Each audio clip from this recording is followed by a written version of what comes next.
proceeded to tell me this is one of the worst cases they'd ever seen. Basically, he had cracked open the door, he had shut off his air conditioning unit, and the idea was maybe perhaps they said that they'd seen this before in suicides, where maybe they wanted to let the neighbor know, or somebody would notice the smell or notice that there was a problem.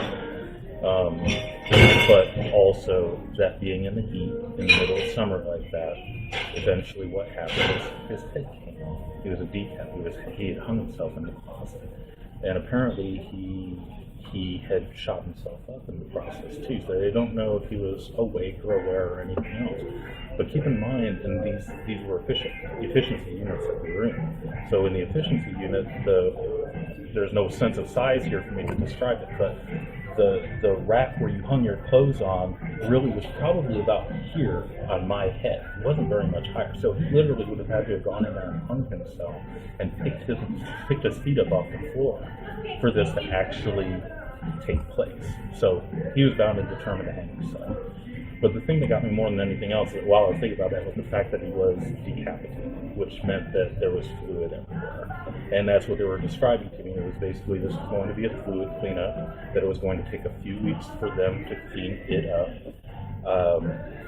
That because of the amount of fluid that was in there, that more than likely the smell wasn't going to go away for quite some time, no matter how much cleanup that they could possibly do.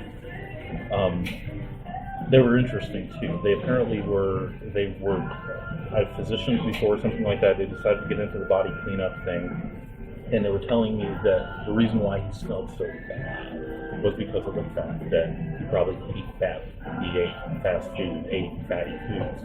That in the cases that they had seen before, where the person was more vegetarian, they didn't smell so bad. So I got the luck of the draw, and I got the guy that ate the worst. So later on that night, I decided, after a while, because I couldn't eat or anything else because of the smell that was there, I decided I was just going to go ahead and try to go to sleep. All this time up until that point, I was amped up with the smell, with everything else that was going on. I just didn't think about what I was going to do when I tried to go to sleep. So when I actually laid down, in bed, sat there for a minute, I turned off the light, and the smell still just hanging in the air. It wouldn't go away. And I just kept on thinking, I know this guy next door way too well at this point. Turned on the light after a few minutes, and I just thought, I'm leaving, I'm going to move, I can't do this. So the very next day, I called up the apartment management, and I said, there's just no way that I can do this. I really need to have another apartment. Jackie said, sure, we already knew you were probably going to call.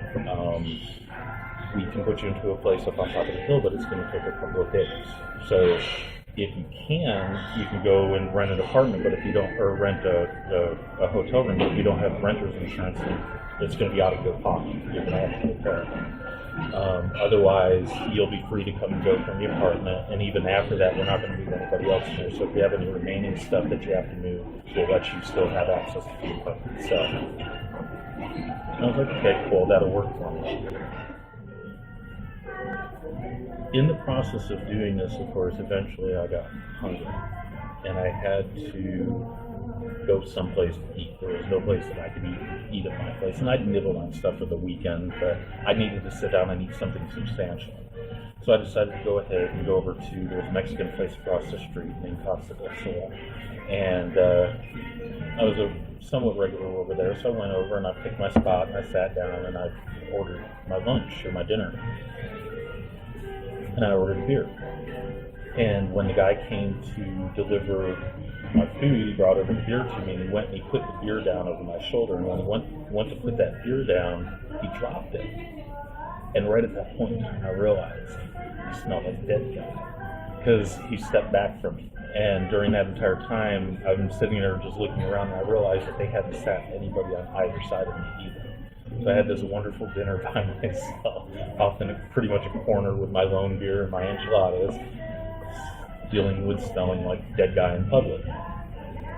So after a couple of weeks of doing this, I'm walking down the hill, and I smell the putrid smell. The smell that I smelled that first day when I got there. And I mean, it was hanging out in the complex again. I was like, what is going on here?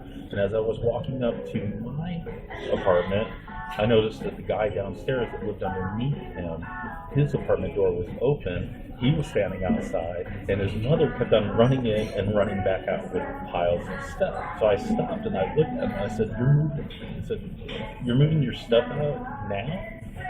And correction, actually, I stopped and I looked at him and I said, "Where have you been?" Because I didn't realize he had been gone. Of course, I was in my own apartment up on top of the hill, so I didn't even think that this activity would be happening. And he said that he was on vacation, and that when he came back, he had gotten a notification from the office that he needed to come up to see them. And he did the same thing and found out about that guy. And I said, "So why?" I said, "Didn't they put an ionizer in your apartment?" He goes, "No, they didn't." He goes, "They didn't do anything at all." And I said, "So what was?" He goes, "It rained dead guy in my apartment." And I was like, "Are you serious?" He goes, "Yeah." He goes, "There's fluid and stuff that has come down from the ceiling itself, and you can see it in there." And I said, "I don't think you should be in there." And he goes, "I don't think so either." He goes, "I'm getting ready to call him because we've been trying to do this, and it's just not working out. It's not going to work out for us." I was like, "Okay, that's odd. That's sick. It's gross, and I'm going to go ahead and leave." The only thing that I found out later on after all of this was that, in fact, he had seeped into the floor. I talked to a maintenance guy a couple of months later, and he said that when they went in to actually clean up this guy's apartment underneath, the biohazard people did go in, and they did some spot cleanup, but they didn't do everything that they needed to do, and they didn't catch that there was seepage into the floor itself. So when they opened up the ceiling underneath that guy, they found maggots up in the ceiling as well. So apparently there was a thriving ecosystem underneath that guy, hence the reason for that smell being so strong for days later. They ended up cordoning off that building and taking those 4 apartments and shutting them down, and I don't think they leased them for about a year. And for at least 4 or 5 years, for as long as the maintenance crew was there, every time they saw me and every time I saw them, that was the first conversation was about dead guys.